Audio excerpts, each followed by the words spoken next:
Yeah, Right back. back again. So we done spent all around the sports world. Now we gonna bring it back. You know what I mean? Locally, we down here. You know, in around the boys in Bill Street Blue. You know where we at. We down here in this area, Bluff City, and all that. So a big thing that's popped up lately is the Memphis Grizzlies. Man, started out the year as, let's call it what it is, a joke. Like you Man, couldn't find nothing about them out there soap opera. international coverage except for something that was something but ha ha ha ha ha. Right, Now all of a sudden they handing it to Miami, right, Dallas. right. I mean, Cleveland. 9-5 and they last 14 exactly, It's big. and they out there they doing their thing, man. So what you think about the Grizzlies and this turnaround they done made? This is the thing I look at, man. Like I looked at the acquisition of Allen Iverson as being something that could actually help the team. You know, a lot of people were kind of skeptical about it. Like, okay, it's gonna stunt the growth of Mike Conley and blah blah blah. Can AI really buy into coming off the pine and helping the second unit? I thought that would have been a good look, but actually parting ways with AI and what the team has actually been able to do now, it's been the best thing that's happened to them. Rudy Gay's been stepping up, no question about it. You look at the game against Cleveland, they beat the guys actually at home in overtime. Go on the road to Miami. Rudy puts up 41 points, a career high against a pretty good Miami Heat team, at their building. So I like what they've done. Let's talk about an underrated acquisition. Well, really not that underrated, but the acquisition of Zach Randolph. Most definitely. What he's been able to do, he is what exactly we thought he would be. A big time guy, rebounding, scoring the basketball. He's had some pretty good games for these guys. Mike Conley's been playing solid basketball as well. You look at the development of the young guys. You look at a guy like Marcus All and what he's been able to do. He's put up solid numbers at the center position. I like what they've been able to do, man. They're looking really good out there. Still under 500. Are they underachieving at this particular time of the season? I'm not really sure, but they definitely have the upswing in their favor. Look like they can actually do some good things going forward in this season. No question about it. And we also have another surprise down here in Memphis with the Tigers. Hmm. But the question with the Tigers is Josh Pastner took a lot of heat, not a lot, but a little at the beginning for the schedule. When people Right. said, well, the schedule is a joke. And like he said, we'll play better teams as the years go on and we had a talent.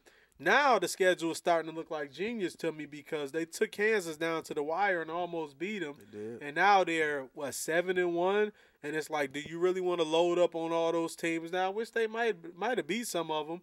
But if they take care of conference and they still end up with a 20-22 win regular season or something, then it looks like genius, Right. because they still playing Division I teams.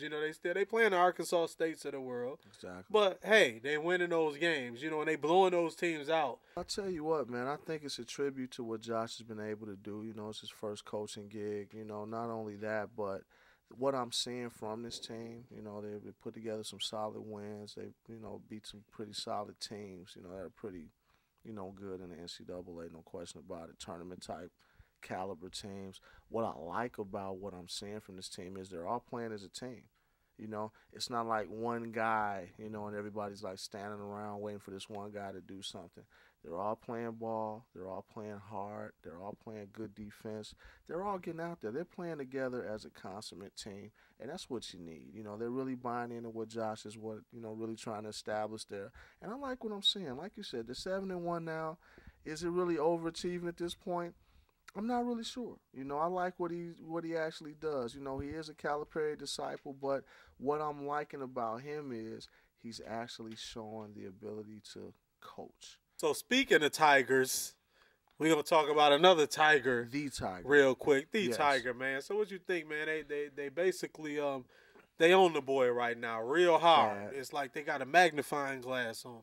I think it's ridiculous. I mean, I'm not condoning any actions, whatever these transgressions may be.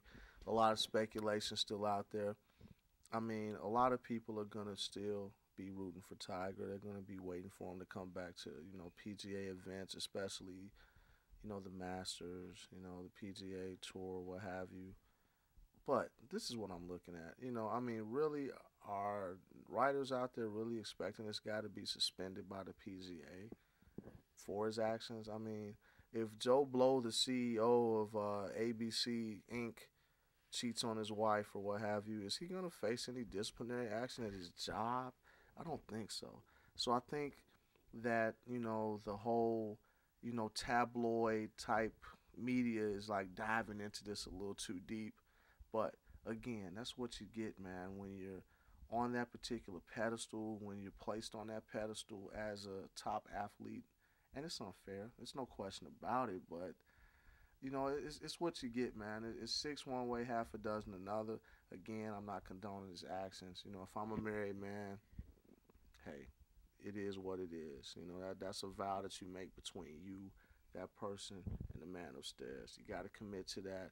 Got to be faithful to that. Am I condoning his actions? Again, no. But should he be facing the type of scrutiny he's facing? Absolutely not. I'm going to leave it with what Phil Knight from Nike said, and I believe what he said. When you look back at the end of Tiger's career, this will be a minor blip on the radar that you remember. Like, oh, remember when that happened? And right now they just making it major. But when he's 40, 45, 50, it'll be something that you look back at and say, hey, that was, something that he went through. He came through it or whatever. So leave that man alone. Stop it. Let him and his wife work it out, whatever they going to do. Stop playing with the man. Fam, that's the best advice I can give you.